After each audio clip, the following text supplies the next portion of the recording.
Un Zoom spécial avec Gabrielle Cluzel, rédacteur en chef du site d'information Boulevard Voltaire. Bonjour madame. Bonjour monsieur. Gabrielle Cluzel, vous publiez cet ouvrage Enracinés, nous sommes tous des héritiers aux éditions Artege, avec en fond un petit village qui nous rappelle d'ailleurs peut-être une affiche électorale d'un certain président socialiste des années 80, mais on n'est peut-être pas sur le même niveau. Vous commencez votre ouvrage, Gabrielle Cluzel, en évoquant les maux de la France, pêle-mêle, la désertification des centres-villes, la disparition des classes moyennes, cette haine du petit bourgeois résultante de ce que vous appelez la détestation de soi. Comment en est-on arrivé là ? Eh bien, pour tout vous dire, pour vous expliquer mieux cela, je vais vous expliquer la genèse de ce livre. C'était au moment de la campagne électorale. Emmanuel Macron a évoqué l'ouverture du dimanche et avait parlé de ces familles de petits bourgeois immobiles qui se retrouvent autour de la blanquette de veau dominicale. Et je m'étais dit, mais en fait, c'est cela qui est visé. Qu'est-ce que c'est que cette bourgeoisie blanquette de veau, ces familles blanquettes de veau? Et je me suis dit que c'était finalement tout ce mode de vie qui était détesté. Pourquoi était-il détesté? Eh bien, parce que il était enraciné, parce que il était, il symbolisait une certaine France qui est en train de disparaître, et finalement l'enjeu était sans doute de sauver cette France-là, la France blanquette de veau. Et vous évoquez justement la disparition du lien social et des codes, comment s'habiller, comment parler. Oui, alors là aussi, vous savez, c'est toujours la gauche qui donne le ton sémantique. Alors on sait que le mot bourgeois est tout à fait de nos jours décrié, je dirais de l'extrême gauche à l'extrême droite. Tout le monde déteste les bourgeois, pour paraphraser un slogan qu'on a beaucoup vu dans la rue ces derniers temps. Parce que il est supposé, porteur de tous les défauts et notamment d'un carcan qui a été décrié au moment de 68. Alors c'est très compliqué c'est très délicat de défendre ce mot de bourgeois parce que encore une fois, à gauche on ne l'aime pas parce qu'on en a finalement une approche assez marxiste. À gauche on ne l'aime pas parce que c'est lui qui capte les richesses et puis qui est hypocrite, qui est donc porteur de toutes ces valeurs qui enferment dans un carcan. Et puis à droite, on ne l'aime pas, ou en tout cas dans la droite traditionnelle, on ne l'aime pas parce que, la droite, c'est celle qui, par exemple, qui a porté, dit-on, la révolution. On aime bien l'aristocratie, on aime bien les pauvres, mais on n'aime pas la bourgeoisie. Voilà, on n'aime pas ce mot de bourgeoisie. Mais en fait, derrière ce mot de bourgeois, il y a tout un mode de vie que partageait en réalité en France, je suis bien obligée de l'utiliser ce mot, puisqu'il est là, que partageait en réalité en France, dans les villages, par exemple, du paysan au obro. Vous dites justement que ça n'a rien d'un affrontement des classes, mais justement d'un continuum social qui transcende les classes. Exactement. J'essaie de donner dans cet exemple, dans mon livre, un certain nombre d'exemples de ce continuum. C'est-à-dire que, tout ce qu'il partage, c'est un enracinement. Alors, je vous parlais du obro, du paysan, mais d'une certaine façon, l'électricien, le boucher, le notaire, l'avocat, tout ce tissu social qui était dans les petites villes et que l'on voit disparaître, faisait partie, ou en tout cas est étiqueté, je ne sais pas si c'est le bon terme, mais en tout cas c'est ce qu'on leur donne actuellement, de ce mot de bourgeois, qui n'est pas à confondre avec un niveau de revenu. Je vais vous donner deux exemples extrêmement simples sur les erreurs que l'on peut faire, ou les ambiguïtés de ce mot.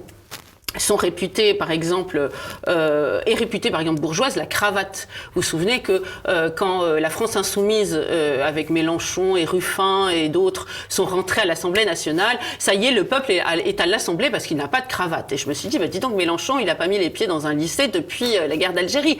Parce qu'en réalité, c'est arrivé avec une cravate au lycée qui est profondément marginale.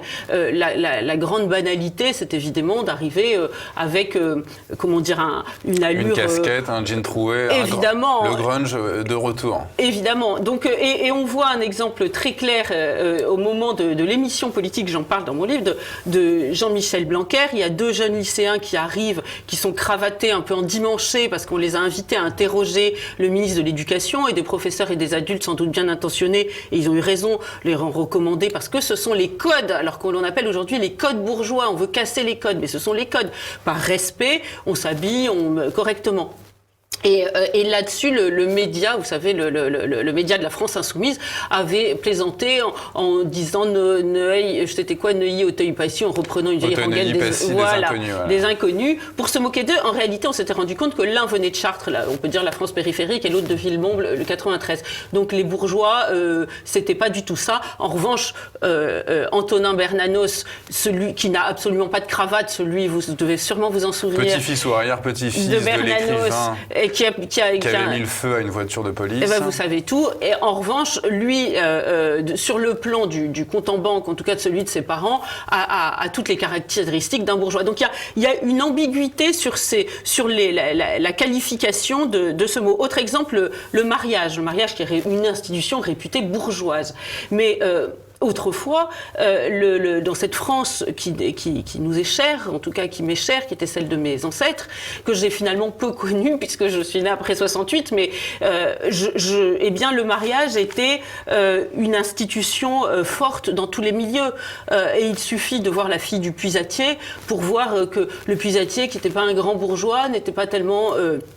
heureux que comment dire, sa fille se retrouve dans une situation qui, pour lui semblait déshonorante.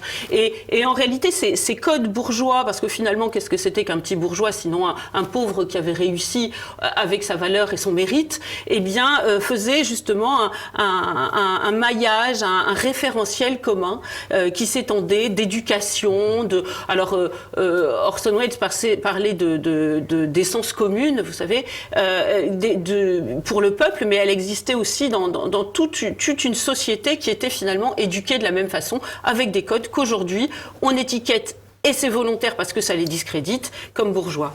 Cette mise à bas du mariage, évidemment, elle va de pair avec la destruction de la famille des gouvernants de Hollande, qui avait supprimé le ministère de la famille pour le remplacer par le ministère des familles. Macron qui a carrément fait disparaître ce ministère. Pourquoi ces gouvernants s'en prennent à la famille ?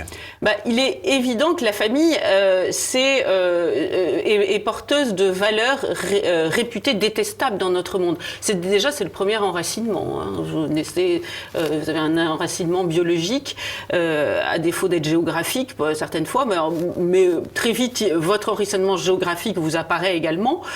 Il est un moule il est le premier carcan, l'enfer c'est les autres, disait Sartre.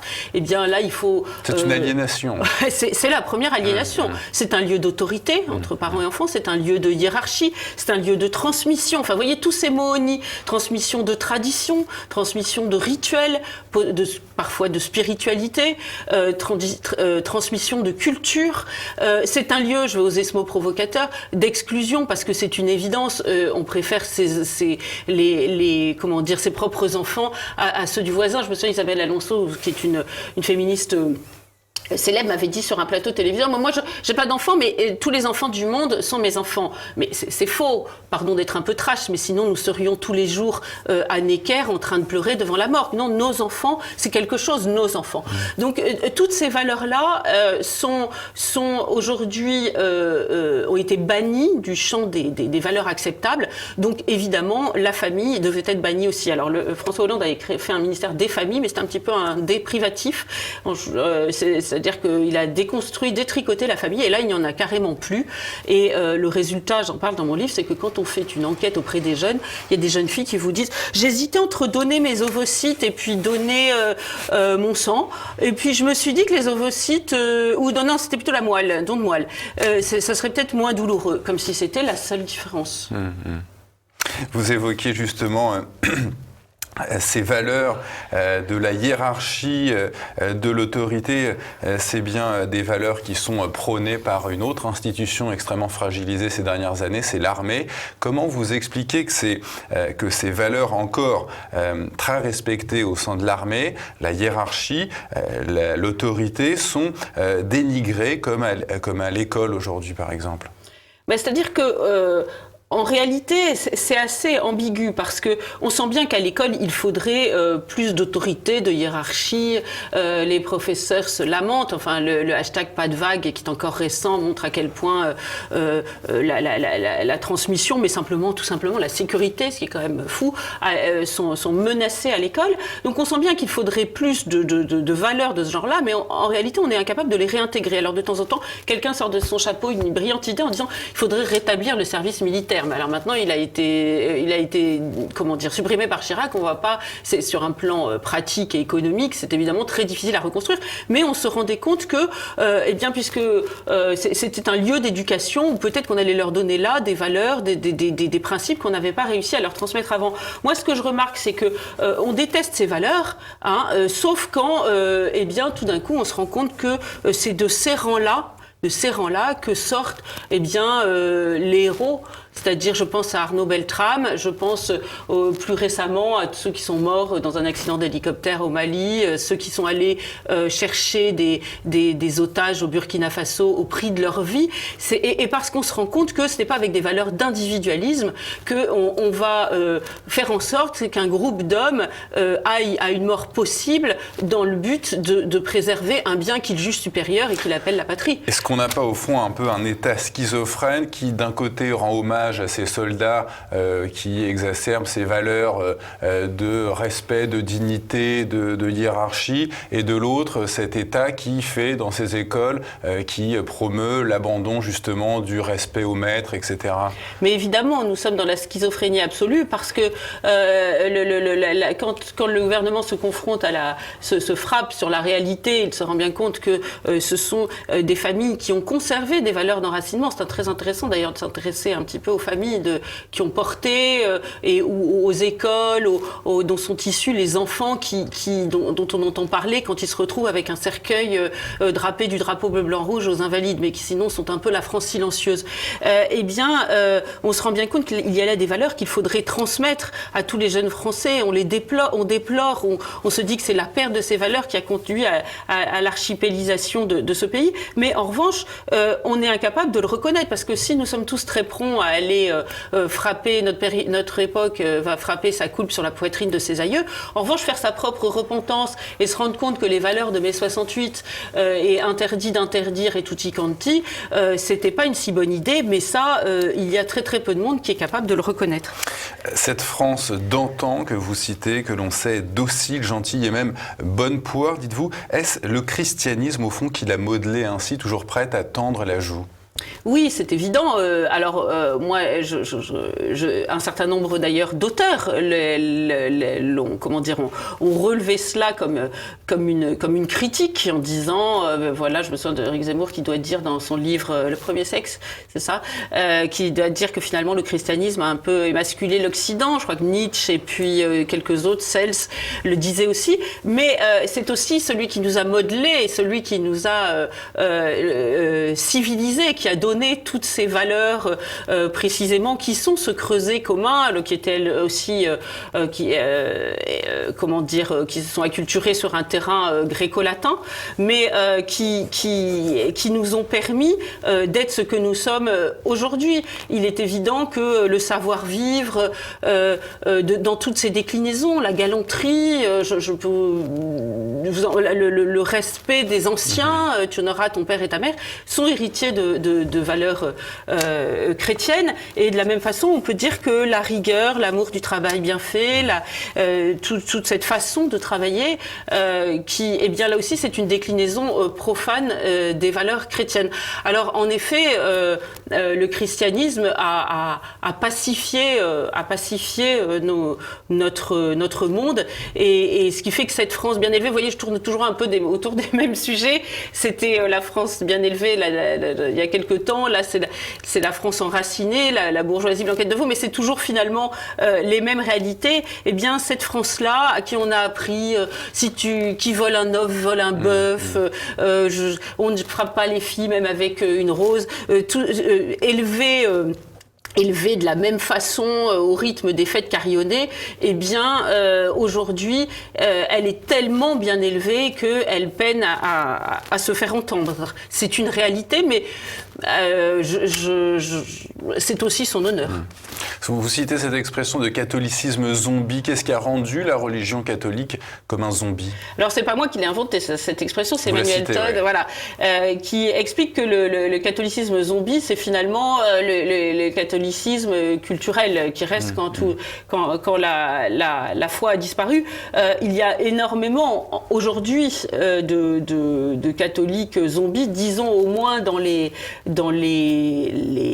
générations les plus âgées, et qui sont encore imprégnés, parce qu'il est évident que même les gens qui étaient très anticléricaux, qui allaient dans les écoles, qui mettaient leurs enfants dans les écoles faites par les instituts, les hussards noirs de la Troisième République, eh bien recevaient aussi ces valeurs-là qui avaient été lessivées à la laïcité, mais les instituteurs avaient à cœur d'élever aussi bien leurs enfants que chez les frères des familles chrétiennes, comment on appelait ça, les frères des écoles chrétiennes, voilà.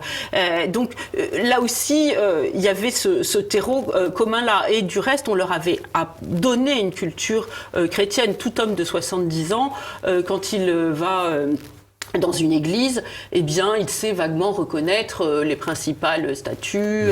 Et ça fait partie de sa culture française. En revanche, les jeunes et les enfants aujourd'hui, moi j'ai un petit garçon qui avait une médaille autour du cou sur une aire d'autoroute. Un petit garçon lui dit, tiens, c'est qui est cette dame qui a autour du cou? Ça n'aurait pas été possible dans les années 60. Alors ça a aussi des implications dans la culture.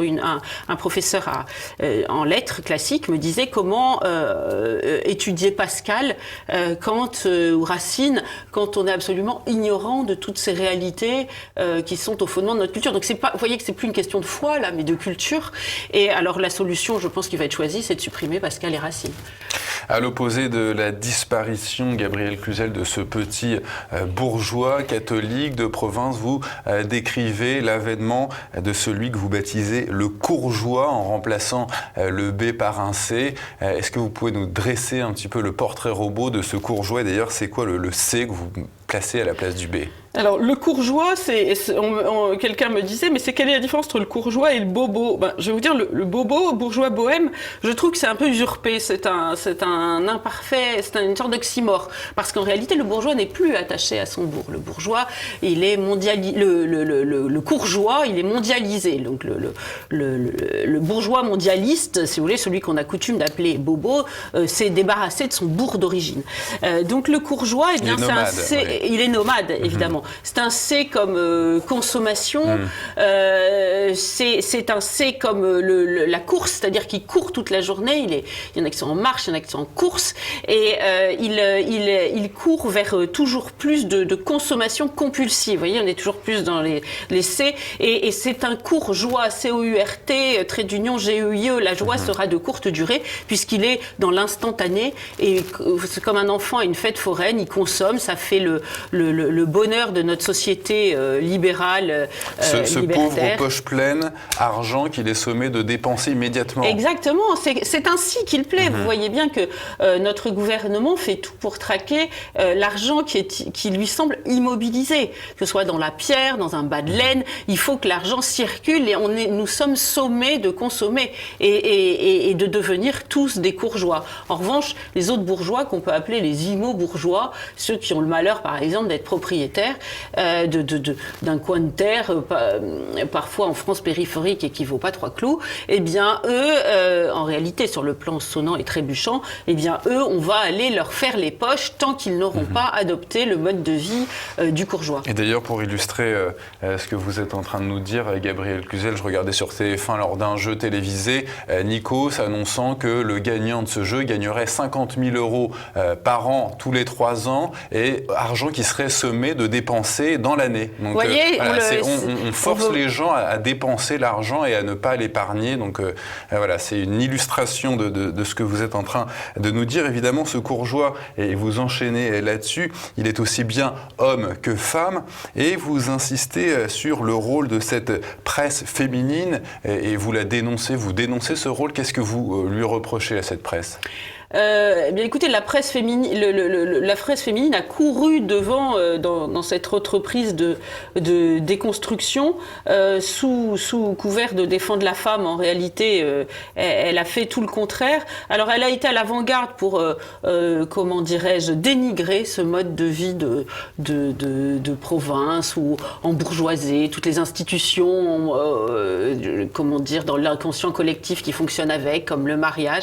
Alors, moi, j'ai toujours été beaucoup amusée, notamment par, je ne sais pas si elle existe toujours, je n'ai pas regardé depuis longtemps, par la rubrique témoignages de Elle. Alors c'est toujours le même canevas, il y a une jeune fille qui s'est mariée avec ses parents ravis de ce mariage, avec un jeune homme bien élevé, mais alors il est terriblement ennuyeux, c'est affreux, c'est abominable, et tant qu'elle ne sera pas partie avec un chanteur péruvien ou je ne sais quoi, un joueur de basket australien, eh bien elle n'aura pas trouvé le bonheur, donc il faut qu'elle lâche tout. Et là, alors là, il y a marqué The End, à la fin on ne sait pas, on suppose qu'ils vont rester dans un état de lévitation sur un lit de rose. Donc voilà le mode de vie supposé terriblement ennuyeux pour la femme. Alors si en plus elle est entravée d'enfants, ça c'est encore plus abominable. Et on l'oppose à l'autre, libre comme l'air, qui lui est tout à fait... Vous le dites, ce courgeois voulant s'accomplir seul, délesté du poids des autres. Il doit fuir, se fuir un petit peu quelque part lui-même. Ah, mais c'est-à-dire que le courgeois s'imagine que c'est une libération et qu'il peut vivre en dehors de tout lien, en dehors de ceux qui l'ont construit. Il est chez lui partout. Et il est chez lui évidemment partout. Mais il ne voit pas qu'à la fin, il sera détruit. Lui aussi. Vous montrez bien comme les peuples ont l'impression qu'une élite décide de son avenir. Le vote, selon vous, est-il aujourd'hui le seul outil pour reprendre son destin en main ? Alors le vote est un outil, je ne crois pas qu'il soit le seul. Je pense que vous avez assez disserté sur le plateau de TV Liberté sur l'importance d'avoir un combat culturel. Alors on a vu que le terrain de la manifestation n'était pas forcément favorable, même s'il est important et doit être bien présent, puisque c'est un droit. Parce que le mariage pour tous est passé malgré les manifestations de millions de personnes à Paris. Et les gilets jaunes. Alors je voulais d'ailleurs faire un petit aparté là-dessus, parce que on peut dire, tiens, le mariage pour tous, c'était une manifestation bourgeoise, et pas les gilets jaunes. Mais si, les gilets jaunes, dans le prisme de l'acception réelle du non bourgeois, ou en tout cas de l'enracinement des valeurs bourgeoises enracinées, je suis bien obligée de reprendre ce mot de bourgeois, même s'il est démonétisé, parce que c'est comme cela qu'il est utilisé. Mais le gilet jaune, qui est venu historiquement manifester au début, manifester le samedi. Pourquoi ? Parce que souvent c'est un entrepreneur, il avait une profession libérale, ou en tout cas quelqu'un qui souffrait lui-même s'il faisait grève parce qu'il ne pouvait pas travailler. Donc c'était ce qu'on a la coutume d'appeler, avec beaucoup de mépris, mais le petit bourgeois de province qui a manifesté pour les gilets jaunes. Alors lui, il s'est fait voler sa manifestation. Ce continuum. Exactement. Voilà, c'est pour ça que je voulais ce insister. lien social. Exactement. Et je crois que le piège, précisément, c'est de séparer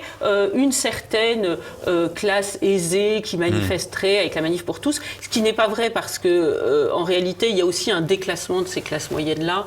Là, on pourrait en parler pendant des heures, mais de ces familles nombreuses catholiques avec souvent un seul revenu qui font qu'elles sont écartées, elles aussi, des grandes métropoles. Et puis donc, et on dira oui, mais les gilets jaunes c'est complètement autre chose. Non, en réalité, finalement, il y a un continuum, comme je vous le dis très bien. Et la réalité, c'est que vous savez, c'est pas la France du grand soir. Celle-là, c'est la France du petit matin, celle qui se retrousse les manches pour aller travailler. Les deux, hein. Celle qui ne détruit pas. Alors comme elle détruit pas, elle intéresse personne. C'est l'anti-Black Bloc par définition. Après, les gilets jaunes se sont fait voler leur manifestation par les Black Blocs. Et puis peut-être par contagion, ils se sont dit ah bon bah finalement si c'est payant de faire du bruit et de casser, certains ont pu être tentés d'en faire autant, mais à l'origine c'était pas ça. Alors moi je crois plutôt, c'est vrai, à son tropisme de reconstruction, elle est là pour construire, c'est une bâtisseuse de cathédrale, on l'a vu à Notre-Dame, hein, je pense que l'émotion qu'a suscité l'incendie de Notre-Dame, c'est ce réveil de l'enracinement dans le cœur de chacun, son cœur de bâtisseur de cathédrale. Eh bien je vois qu'il y a des chantiers, moi j'en vois plusieurs, je sais pas, il y a le Puy du Fou, qui est un outil culturel de réenracinement, mais il y en a d'autres, il y en a des très modestes, je pense à un petit village de l'Aveyron qui s'appelle Flagnac, qui s'appelle Hier mon village, qui promeut le mode de vie paysan d'autrefois. Il y a un certain nombre d'écoles qui se redressent, des écoles hors contrat. J'aimerais vous poser une dernière question, le temps avance, Gabrielle Cluzel, est-ce que vous croyez entre la convergence de cette France populaire et de cette France conservatrice, au fond, est-ce que la bourgeoisie libérale peut devenir patriote ? Alors, là aussi, De Gaulle disait « le peuple est patriote, les bourgeois ne le sont plus ». Alors déjà, nous ne vivons plus au temps de De Gaulle. Alors je ne sais pas très bien quelle réalité pour lui était ce monde bourgeois. On peut tout à fait comprendre ce qu'il voulait dire, parce qu'il y a en effet une bourgeoisie qui a donné des sens aux courgeois, qui étaient déjà des courgeois sans le savoir, si j'ose dire, qui ont voulu profiter des 30 glorieuses, enfin de cette époque bénie des baby-boomers, qui en fait étaient des baby-boomers, B-O-U-M-R. Toute la société a fait le boom, ils ont tout fait exploser. Des constructeurs. Et donc, il devait parler de courgeois, le général de Gaulle, mais j'avais pas eu le temps de lui dire que ce mot était préférable.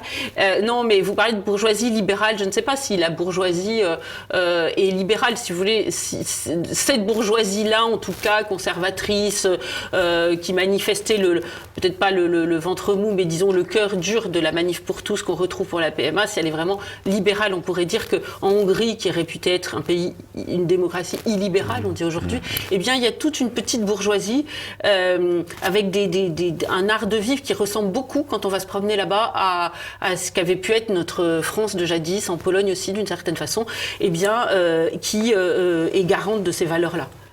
Cette France de jadis qu'on aperçoit au loin sur votre couverture, Gabrielle Cluzel, la couverture de cet ouvrage enraciné. Nous sommes tous des héritiers aux éditions Artege. Merci d'être venu sur le plateau de TV Liberté. Merci à vous.